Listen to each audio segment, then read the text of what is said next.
So let's start. Parliament, which is written in Articles 79 to Article number 122. 122. It's important. We have to notice it comes from this article because they can ask this thing that from which article, from where to where we have Parliament in our follow to or in our Constitution. So Parliament. Just mark this topic as very important because this is a very frequently asked topic in the CBSE. So before we start, what makes a parliament? Like what all thing? It can be a direct question in the examination. Three things you have to remember. The first thing is Lok Sabha. So over Lok Sabha, People's House, or it is called as Lower House as well. Okay. And also it is the first chamber. These are all the alternative names. Make sure you remember all these things. You don't get to know this. First chamber because it's important. Lower house because people are directly from them. Lok Sabha, Hindi term. And also it is known as popular house because, general elections are conducted for this thing. Popular house. Okay? This was the first component of parliament. Now we have two more left. So the next component is Rajya Sabha. Now this Rajya Sabha, it is slash the upper house. See? Or it is also called as the second chamber. Then याद रखिए ये बात actually कुछ ऐसा सकते हैं ठीक है और famously it is known as House of Elders. ठीक है House of Elders. अब कितना बच गया एक और कंपोनेंट बढ़ गया जिसको मिलकर अपना बनता है Parliament. That is our president.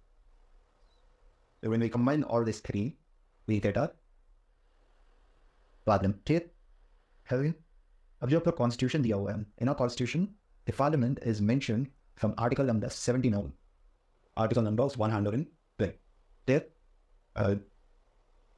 sorry my bad or is article 123 and that is in a broader aspect we can say that it is given in fact number 5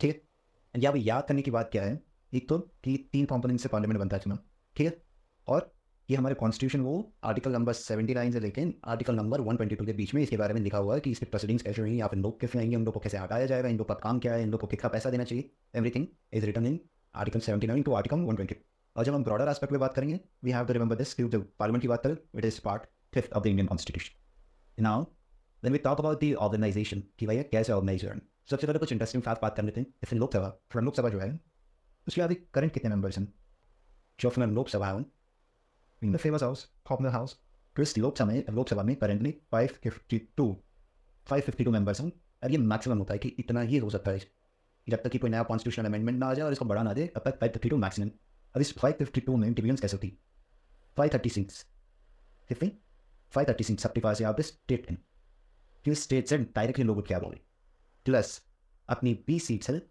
union territories plus 2 seats हैं Anglo Indians की ना आप बोलेंगे कि जो Anglo Indians का ये तो हटा दिया अब दिया ये रीसेंट कॉन्स्टिट्यूशनल अमेंडमेंट है हम आगे जाके पढ़ेंगे कि क्यों हटाया और कैसे हटाया तो ये एंग्लो इंडियंस को हटा दिए दिस थिंग इज वो फैक्टर सपोज जब पढ़ने की बारी आए तो हम पढ़ेंगे 550 सीट्स बट ऑलरेडी आपने लिखा हुआ है कि 552 सीट्स है so it's better for you we keep it like that ठीक है नाउ 545 एट प्रेजेंट है मतलब अभी जो अपना करंट सिचुएशन है उसमें 545 एट प्रेजेंट है ये है कि इतना होना ही चाहिए ये जो है इतना तो होना ही चाहिए बट एट प्रेजेंट इतने इस टाइम पे अपने पास 545 सीट्स हैं लोकसभा में और इनका डिस्ट्रीब्यूशन कैसे हुआ है फर्स्ट जैसे नॉर्मल टाउन 530 तो अपना था स्टेट से चीज़ याद रखना ना टीम हमेशा 530 सीट्स तो कवर हो गई है भाई ये तो आ गई है अपने पास नॉर्मल जब होना चाहिए क्राइटेरिया उतना कवर कर रहा है और एट प्रेजेंट भी अपने पास इन 13 है अपनी यूटीज सी हमने ये मैक्सिमाइज नहीं किया है this thing is not maximise यर अपनी है 13 अराउंड यूटीज और 2 एंग्लो इंडियन ये 2 एंग्लो इंडियन से एक्चुअली ये भी नहीं हो but still for the record will do this I learn this Next.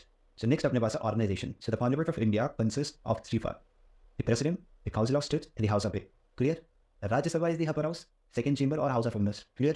The Lok Sabha is the lower house, first chamber or popular house. See? So अब इनमें differences इतना याद करने का जरूरत वो तुम लोग को पता है कि क्या होता है ठीक है तो next thing important आ जाते हैं the क्या बताओ ठीक है Though the President of India is not a member of either of the House or Parliament and does not sit in the Parliament to attend its meeting, he is an integral part of the Parliament. अभी अपना जो president है वो एक homely figure type है इसको nominal he just a nominal head you don't have any kind of real pass and he also does not take part in any part of sittings which happens in Lok Sabha or Lok Sabha. ठीक है? But वो parliament का एक integral part है. This is because a bill passed by both the houses of Parliament cannot become law without the president's assent. मतलब ये लोकसभा और राज्यसभा से निकला हुआ बिल लॉ नहीं बन सकता तो जब तक कि प्रेसिडेंट का एसेंट ना दिया हो. समझ? जब तक प्रेसिडेंट का एसेंट नहीं हो वो लॉ नहीं बन सकता. Simple. Now the president also performs certain functions relating to the proceedings of the parliament. For example, he summons and prorogues both the houses and dissolves the Lok Sabha. He can also addresses both the houses, issues the ordinance, and when they are not in session and so on. So, एक president क्या क्या functions और कर सकते हैं? भैया खाली तो बैठा नहीं है उसको, इसको power दिया है बेचारे को. ठीक है? So, पहला power अपने पास हो, he summons. He summons. And prorogues both the houses. अब इसका मतलब क्या है? भैया कोई तो बुलाएगा ना जब इन लोग इलेक्ट होकर आएंगे, कोई तो ओपन स्पीच देगा आके, कोई तो बताएगा कि भैया दिया house is in session from now on. So ये बंदा ये काम करता है. और also he can dissolve this. Dissolve कर सकता है इसको. भैया ऐसे इतना आसान तो नहीं है बट फिर डिसॉल्व जब तब खत्म होगा. Something have someone have to close this sessions right. So he can dissolve the Lok Sabha. Then जब जॉइंट सिटिंग की बात होती है और जब सेशन स्टार्ट होता है he addresses both the houses. He addresses and both the houses. ठीक है? और जब कोई भी हाउस सेशन में नहीं हो तो at that time he can issue ordinances as well. Or ordinances. These are basically laws but which have not been given the approvals from either of the houses or जब वो लोग session में नहीं थे and when there were certain circumstances in where it was important for the country to run smoothly, and for that purpose the president had this power of making ordinance which she can say as temporary laws in the time the houses come in session and again accommodate that through the process. Now the farmers of the Indian constitution relied on the British pattern rather than in the different pattern. In Britain, the parliament consists of the crown, king or queen, the house of lords, that is the upper house, and the house of commons, that is the lower house. By contrast, the American president is not an integral part of the legislation. In USA, the legislature, which is known as Congress, consists of the Senate, that is the upper house, and the House of Representatives. So basically कुछ नहीं है. यहाँ पे क्या याद रखना है? दो लोग हैं भैया जिनसे हम हमेशा कंपेयर करते हैं. एक तो है अपने ब्रिटिश और एक है वो अमेरिकन. ठीक है? जो ब्रिटिश होता है जो ब्रिटेन का पार्लियामेंट है कंसिस्ट ऑफ द क्राउन. यहाँ पे आ जाता है दी क्राउन. भैया राजा रानी जो भी है द किंग और द ट्रियो. ठीक. एक पार्ट हो गया इन पर. देन इनके पास होता है द हाउस ऑफ लॉर्ड्स जो आपका राज्यसभा जैसा थी.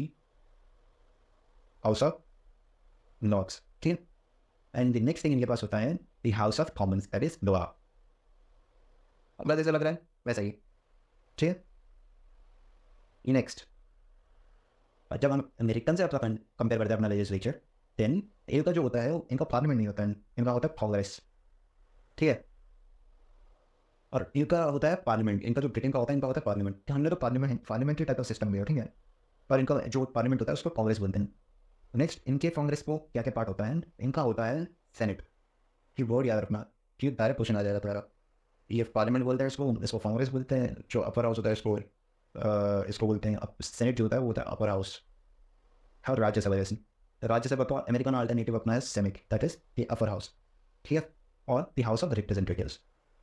सो क्वेश्चन डायरेक्ट पूछ सकता है इस टेबल में से एक क्वेश्चन तो आ ही जाएगा. House of representatives. ठीक है.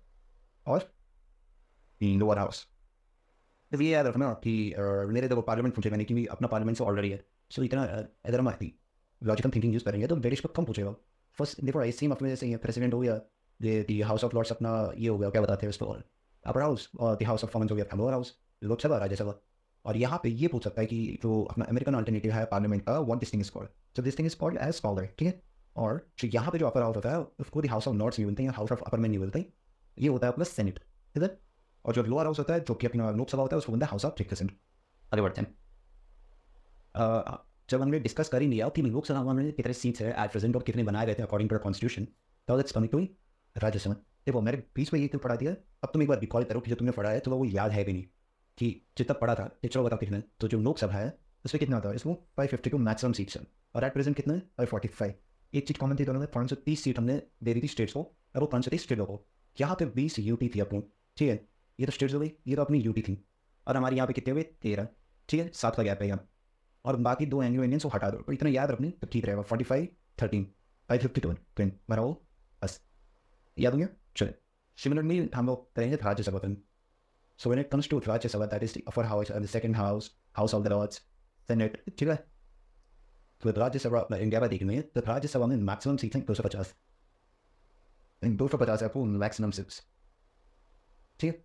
अब इन 250 में से 238 सीट फिलहाल 238 सीट इन बोथ स्टेट्स की रहती है, दिल्ली की रहती है और पौंडीचेरी की रहती है। ये चीज़ याद रखनी, बहुत इंपॉर्टेंट बात बता दी है। किसकी रहती है, स्टेट्स, हर एक स्टेट्स की रहती है, प्लस दिल्ली जो कि अपना यूटू है, प्लस पौंडीचेरी, ठीक है। वो यार क्या क्या इसमें स्टेट्स हैं, दिल्ली, पौंडीचेरी और ये बाकी सारी स्टेट्स की ना के 238 स्टेट्स की होती हैं, प्लस दिल्ली पौंडीचेरी सब मिला के 238। इसके साथ साथ ये 12 अब है नॉमिनेट। अभी नॉमिनेटेड क्या होता है, so nominated people are those people who are actually not directly elected, ठीक है। जो प्रेसिडेंट होता है उसके पास पावर रहती है कि भैया मैं इलेक्ट कर सकता हूँ इन लोगों को, ठीक है। राइस समझ आया, क्लियर हो गई। नेक्स्ट थिंग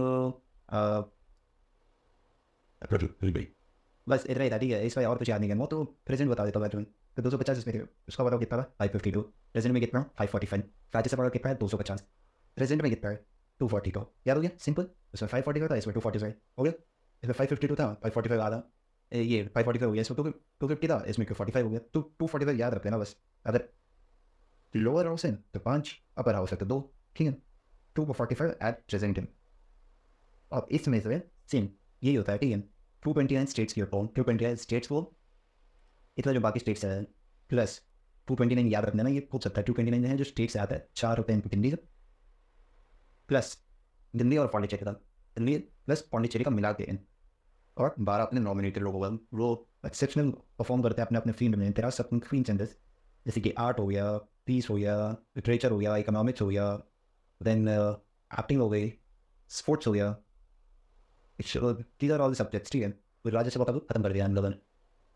इसके बाद आ जाओ, राज्यसभा का भी खत्म कर दिया हमने। एंड डिटेल में तक ठीक नहीं, चलो डिटेल में वन ठीक रहते हैं, ठीक है। जब राज्यसभा पढ़ी रहे तो राज्यसभा के बारे में वन डिटेल में देख लेते हैं। सो Rajya Sabha was constituted in the year 1952। भैया ये चीज़ पूछी थी यूपीएससी में। अब देख लो प्रीलिम्स का क्वेश्चन है कि जो राज्यसभा है, Rajya Sabha was constituted in which year. इस आइडिया देखो देखो ट्राई करो, यूपीएससी का क्वेश्चन है भैया, इंपॉर्टेंट तो है कि यूपीएससी ने पूछ रखा है, तो ये एक्सपेक्ट में पूछ सकता है, छोटा क्वेश्चन है ना, कौन से साल होगा। तो आंसर इज 1950। क्या रख लेना है, ये तो छोटी छोटी चीज़ें बहुत कम आएंगी, ठीक है। देखो यूपीएससी में पूछा तो एफआईआर का पूछ सकता है, अगर एफआईआर का पीछा होता है तो then it was not possible और it might have not come, but the case is this question was asked in UPSC, so question is repeated सन, इतना क्वेश्चन है ही यार ये लोगों का, ठीक है। This is the permanent house, it is not subjected to dissolution, is not subject to dissolution, इसको डिसॉल्व कर सकते। The fourth schedule of the Indian constitution deals with the allocation of seats in Rajya Sabha to the states and union territory. किस पे बात किया है हमने, फिर से वही बात। Fourth schedule, fourth schedule talks about or deals with allocation of seats, allocation of seat in the Rajya Sabha, in the Rajya Sabha। यार ये चीज़ मैं निक वही वर्ड फोर्थ शेड्यूल में ये होता है, ये मत तुम लिख लोगे ना कहीं पे, तुम्हें याद हो जाएगा फिर कि हाँ भैया फोर्थ शेड्यूल में तो allocation of deals in the राज्य, it deals with the allocation of seats इन राज्यसभा, ठीक है। Allocation of seats in Rajya Sabha and the union territory. जब राज्यसभा की बात हो रही है तो स्टेट्स कैसे जाएंगे, तो स्टेट्स और यूनियन टेरिटरी दोनों साथ में पड़ जाना, ठीक है। Next, the seats are allocated to the state in the Rajya Sabha on the basis of population. फिर कि maximum strength of Rajya Sabha is 250 members. एक का क्वेश्चन है भैया, फिर से देख लो, मैक्सिमम स्ट्रेंथ है अपने पास 450। FPR में पूछ सकता है what is the maximum strength of Rajya Sabha, that is 250 and at present there are 245 members and out of 250 members 238 are for states Delhi and Pondicherry. तो इसी अच्छे से याद रखो, स्टेट दिल्ली एंड पौंडीचेरी का मिला के बनता है 238, इसमें से एट प्रेजेंट 229 ही अवेलेबल है, और दिल्ली और पौंडीचेरी के मिला के 4 सीट्स है। स्टेट्स को 229 दिया है, दिल्ली पौंडीचेरी को 4 दिए, ठीक है, और 12 तो नॉमिनेटेड है। Next, there are 238 members, and there are 238 members who are directly elected. ये चीज़ याद रखना। तो राज्यसभा में ये होता है कि directly elected members of legislative assembly, not the nominated. Nominated members 12 लोग हैं इसमें, ठीक है। अब आ जाओ क्वालिफिकेशन में, ठीक है। एलिजिबिलिटी है कि 30 साल का। ये देख, सबसे पहले यार लो बकवास, 30 साल के बाद citizen of India, no office of profit, बस बस, कुछ नहीं, इससे ज़्यादा कुछ नहीं, ठीक है। क्या क्या है देख लो। राज्यसभा का मेंबर होने के लिए, राज्यसभा का मेंबर होने के लिए क्वालिफिकेशन क्यों, क्या क्या हो सकता है? एक तो इंडियन होना चाहिए, सिर्फ 30 साल का 30 ईयर्स होना चाहिए, और no office of profit. Basically बस इतना ही है, इतना ही, बस यही बड़े बड़े पॉइंट्स हैं, ठीक है। The fundamental read down additional qualification in the representation of people's act of 19, ठीक है। तो ये पूछ सकता है कि एडिशनल क्वालिफिकेशन for a Rajya Sabha member is laid out in which act? So People Act of 1951 tells the Parliament about additional qualification if it is required. Now, one thing which is very important here, यहाँ पर मार कर रहा है Article 8 Part 3। Article ये मेरे को कैसे पढ़ने नहीं पता, बड़ी सीरियस पेपर पूछा हुआ है, ठीक है, तो बता देता हूँ आपको। Article 8 single, मैं लॉ स्टूडेंट नहीं हूँ, तो मैं I don't know how you should actually pronounce this thing, but yeah, just remember this। भैया कहीं ये क्वेश्चन पूछा गया था, यूपीएससी सीरीज पर पूछा गया था, तुम देख लेना 5 साल में पूछा गया है। So the Article 83 of the Indian Constitution permits that the 12 members are nominated by the President with a special knowledge of the practiced experience in the field, like, अब इसको याद करना है यार, इसको मतलब सिलेंडर बैंक से पूछ लेगा या फिर मल्टीपल चॉइस क्वेश्चन पिछले बार ऑप्शन पूछ लेगा कि 1 2 3 कौन सा सही है इसमें से। सो इन फील्ड में जो बताया था ना कि 12 नॉमिनेटेड मेंबर्स हैं, उनको इन फील्ड में वेलकम, जो कि है साइंस, अपना फिर arts, literature, sports, and I feel sports comes under arts section, ठीक। Sports, science, arts, literature and social service. भैया बस ये 4 हैं सोशल सर्विस, पीस ए और विथ 4 याद कर लो। इन चारों को बोलते ही तो ये चीज़ याद आ जानी चाहिए कि भैया हम 83 जब हम लिखते हैं तो भैया एक्चुअली ये 3 नहीं 4 होने चाहिए। 4 अपने आर्ट्स, 4 अपने डोमेन्स हैं जिसके बेस्ड में नॉमिनेशन होती है और नॉमिनेटेड मेंबर सेलेक्ट होते हैं। बेसिक आर्ट लिख लेना, साइंस लिख लेना, आर्ट्स, साइंस, सोशल सर्विस और लिटरेचर, बस हो गया एंड फर्स्ट डिज़ाइन, ठीक है। बट याद रखना, दिस इज़ वेरी इंपॉर्टेंट। उसके बाद next anything important here, 1/3 of its members retire every second year. इतना इंपॉर्टेंट पॉइंट है कि कुछ भी कुछ बंदे बताते स्टेटमेंट इज ट्रू और false, so it is in 1/3 of its member retire every 2 years, retire every second year, मतलब हर 2 साल में इन 1/3 ऑफ मेंबर रिटायर मार जाते हैं। ये याद रखना है, पूछ लेगा हर 2 साल में कितने मेंबर्स, 1/3 ऑफ मेंबर्स फॉर री election after completion of the term. सो यहाँ के जो मेंबर्स होते हैं, members of Rajya Sabha are eligible for री इलेक्शन, ठीक है। The term of a member of Rajya Sabha is 6 years। बहुत इंपॉर्टेंट है यार, पूछ लेगा 5 साल लगा दो, लेकिन नॉर्मली तुम्हें पता ही 5 साल का होता है, ठीक, बट नहीं होते 6 years का टेन्योर होता है, 6 years tenure, understood? So tenure of a member of parliament is 6 years and can be changed by the parliament. Presiding officer of Rajya Sabha is known as the chairman and he is the vice president. ये छोटी छोटी चीज़ों लगता है series में combined questions में आ जाता है। फॉर चेयरमैन और presiding officer or the deciding officer, I would say presiding officer is known as the presiding officer is known as the chairman. Presiding officer is known as the presiding officer is known as the chairman. Presiding officer is the vice president of Rajya Sabha. Understood? Yes. Try it. ठीक है। Now we can approve emergency Lok Sabha इंतजार, ठीक है। बस disqualification, उसके बाद special powers हम राज्यसभा एक बार पढ़ लेते हैं। सिग्निफाइज द फेडरल स्ट्रक्चर, ठीक है। Make law on state list, article 249। Make law, Rajya Sabha can make law on state list, that comes under article 249। Create knew all India services, that comes in article 301। कोई नया खड़ा कर दे IAS IPS जैसे, जो भी all India services, ठीक है। सो तो वहाँ पे भैया फिर all India IFS, Indian foreign services, it's an all India service, ठीक है। सो यहाँ पे अगर वो कुछ नया बनाना चाहे तो बना सकते हैं. That power is given in Article 312. This can be done by Rajasthan. They can make law on state list. That is Article 349. तो ये याद मत रखो यार बेकार है. A resolution for the removal of Vice President of India can be introduced only in Rajya Sabha and shall be agreed by Lok Sabha and approve emergency if Lok Sabha is dissolved. ठीक है, Rajya Sabha can approve emergency Lok Sabha is dissolved. ठीक है, समझ आया. Actually लोक सभा ज़्यादा बात होता है, बट राज्य सभा हो सकता है emergency declare कर सकता है in case the Lok Sabha is dissolved. One reason of confidence may give a permit to play in case at that time Rajya Sabha can introduce an emergency in house. So ये चीज़ याद रखो. ये ठीक question पूछ सकते हो भैया. Article 67 से रेफरेंस. Article 67 से reference. So a resolution for the removal of Vice President of India can only be introduced. A resolution for removal of Vice President Vice President of India can be introduced only in Rajya Sabha. Can be introduced in the Rajya Sabha. ठीक है, वो याद रखना important है. Chairman जो कि अपना vice president होता है is the leader of the house. Deputy chairman elected from the members. ये नहीं कि भैया वाइस चेयरमैन के बाद कोई और. डिप्यूटी चेयरमैन और राज्यसभा होते हैं, he is elected from the members. The chairman can only vote during a tie. जो चेयरमैन होता है तो चेयरमैन होता है so vote only in a case of a tie. And this today's there again why. ठीक है.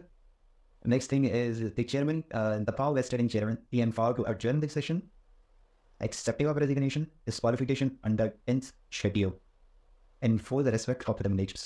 ठीक है. Now let's talk about disqualification. ठीक है. We are vice president का बहुत पढ़ लिया भाइयों. फिर मैं कंबाइंड इसलिए पढ़ा रहा हूँ कि यार ये जो पार्लियामेंट है ना, एक टॉपिक ही ऐसे पढ़ लो कि तुम्हें सब कुछ शायद कहीं से भी तकलीफ किसको तुम आंसर कर सकते. So the next thing, the next important topic that is this for qualification from the for disqualification, जो कि आपका कवर होता है आर्टिकल 8(2). भैया ये चीज़ याद रख लो. Disqualification comes under Article 1 or so it actually reads as the Article 102 of the Indian Constitution provided disqualification of a person who is the member of the Parliament and it pours any office of profit if pours any office of profit and then union in media. इतना लिखना मतलब disqualification of a person who is a member of Parliament. In this qualification of a member of disqualification of a member of a Parliament and ठीक है. So एक तो office of profit नहीं हो सकता. Law by the Parliament disqualified if the person is mentally not stable and the person is an undischarged insolvent bankrupt. कोई मेरा Modi type मांग गया वो नहीं बन सकता. वो disqualified है. If the person is not a citizen and it is a loan defaulter or something like that, this point means that if the person is not a citizen of India and has acquired voluntarily the citizenship of a foreign state. So yeah, a member of Rajya Sabha are disqualified by the president after seeking the opinion from the election commissioner. ये बहुत ही ज़्यादा important. जो राज्य सभा के members होते हैं, they can only be disqualified by the president on seeking an advice or an opinion from the election commission. भैया ये चीज़ लिखनो important है ये. So the members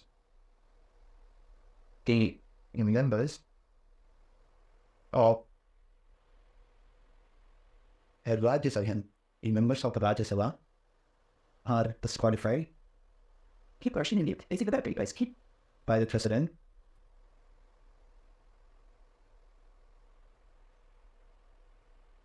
after seeking the opinion from the election commission. ठीक है. चलिए.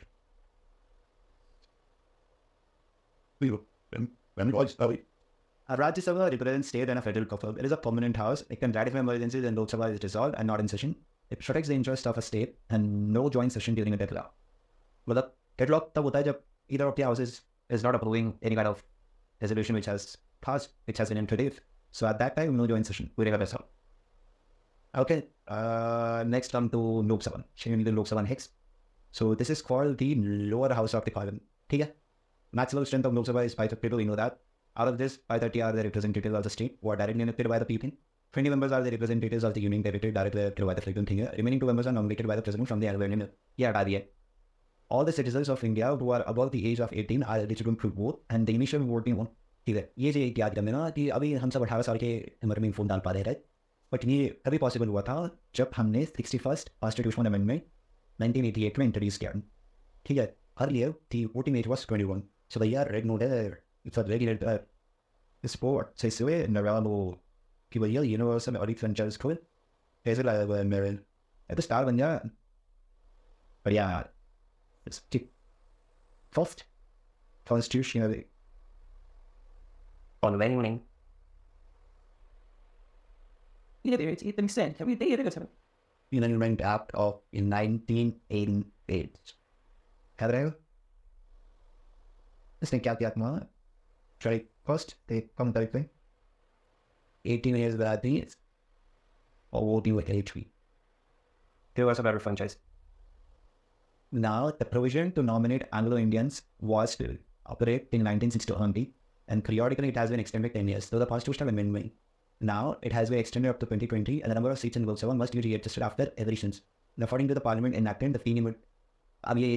Now this thing is very important. See, which seats in Rajya Sabha and all other seats in Lok Sabha, these terms need to be regulated based on the population. ठीक है? And the number of seats in Lok Sabha must be readjusted every census. And हर 10 साल के बाद जब counting होती है तब seats को रीएडजस्ट करना पड़ता है अकॉर्डिंग टू द पॉपुलेशन। सो पहले क्या हुआ था कि जो नॉमिनेट करने वाला प्रोसेस था एंग्लो इंडियंस को वो 1960 तक ही हमें सोचा था करेंगे। अब periodically it has been extended 10 years, so constitutional amendments हर बार बढ़ाते रहे। Now it has been extended up to 2020। तो 2022 नेक्स्ट इलेक्शन होगा उसमें दोनों कम हो जाएंगे। तो लोकसभा में सीट्स कितनी है अपने पास 545 प्रेजेंट स्टैक है, उसमें से 2 हटा दो तो 543 हो जाएगा कब 2024 में। पर 2024 में अपना एग्जाम है नहीं, हमारा एग्जाम है 2023 में, हमें इस चीज़ के लिए करने की बात नहीं और हम यही पढ़ेंगे कि currently 545 acting look present completed. आ जाओ नेक्स्ट पॉइंट, ये चीज़ बहुत इंपॉर्टेंट है। सो पार्लियामेंट ने ये चीज़ ये रीएडजस्टमेंट करने के लिए हर साल कॉन्स्टिट्यूशनल अमेंडमेंट लाया कि नहीं। सो डिलिमिटेशन कमीशन एक्ट इन सालों में आया था, ठीक है। ये याद करना पड़ेगा, वो this thing is very important. So इसको भी ये सब रेगुलेटरी है यार, जितना पढ़ा हो रहा बहुत छोटा उड़ा दिया मैंने। वन डिलिमिटेशन नहीं delimitation Commission, delimitation, Commission Act, Top, so delimitation Commission Act, तो ये तुम नंबर देखते रहोगे ना तुम्हें याद हो जाएगा।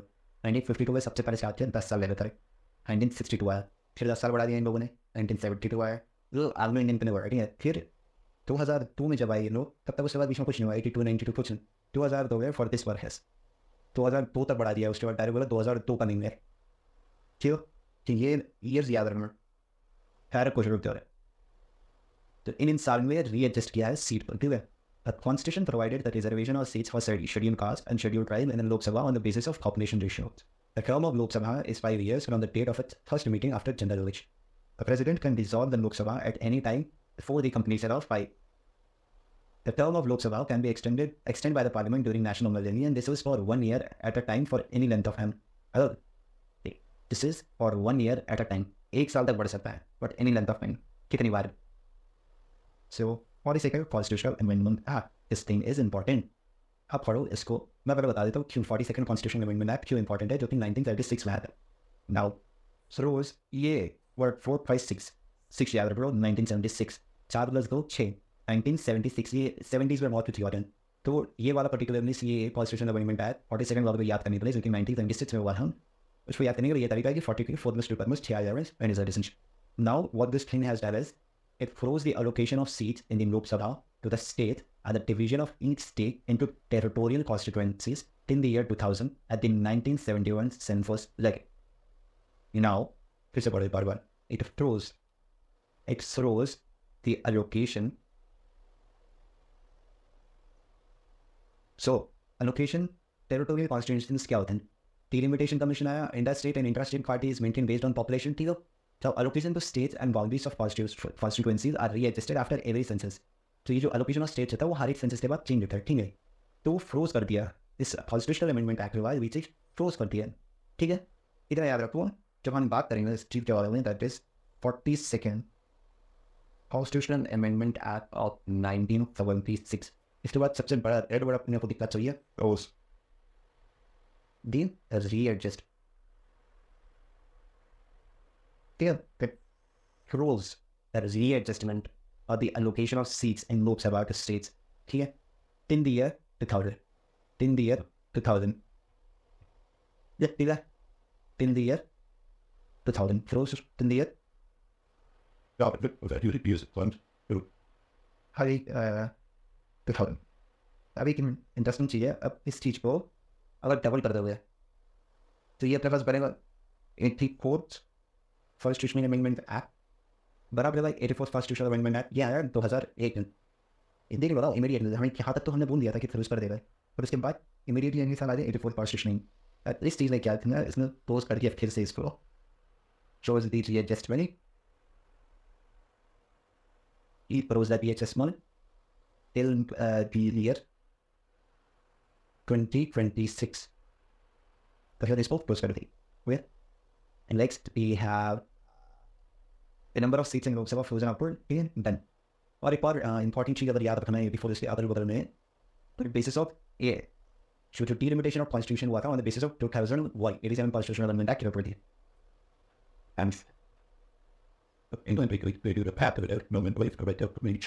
next हम पढ़ते हैं qualification of members of Lok Sabha must be citizen of India must not less than 35 years of age ये सब राज्यसभा के तो पढ़ में तीन ही चीज़ थी ऑफिसर प्रॉफिट होना चाहिए उसके पास 30 साल का होना चाहिए और ऑफिसर प्रॉफिट होना चाहिए 30 साल का होना चाहिए वो और क्या था ये और वो इंडियन होना चाहिए ऐसे चल अब नेक्स्ट आ जाओ now qualification of members of Lok सभा ये मस्ट बी सही qualification of Lok Sabha election for me for Lok Sabha यानी चलो तो शॉर्ट यार जो सबसे पहले तो होना चाहिए अपना ये बंदा इंडियन तो पहले बेसिक उसके बाद इसका ये चीज़ इंपॉर्टेंट हुआ 30 साल दिया था इसका 25 years 25 का years वो ऑफिस आफ्टर ऑफर बस फिर अदर क्वालिफिकेशन स्पेसिफाई पहले पार्लियामेंट ठीक है एंड नाउ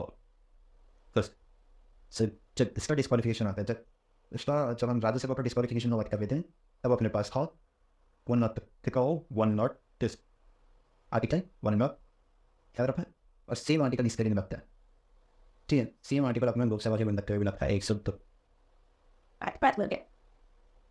ये अपना हमने खत्म किया प्लीज अंडरस्टैंडिंग इंट्रोडक्शन ठीक है ये बात अभी तो बहुत कुछ है बस बेसिक स्टार्ट है सो आज के लिए इतना खत्म करता हूँ और हमने क्लास को फिर कंटिन्यू करेंगे नेक्स्ट टॉपिक हम पढ़ेंगे विकेटिंग ऑफ डे सीट्स ठीक है विकेटिंग ऑफ सीट्स अगला टॉपिक ये रहेगा तो एनीवेज और द सेम पीडीएफ अगर ये पीडीएफ चाहिए होगा फिर definitely try to provide this time वो थैंक यू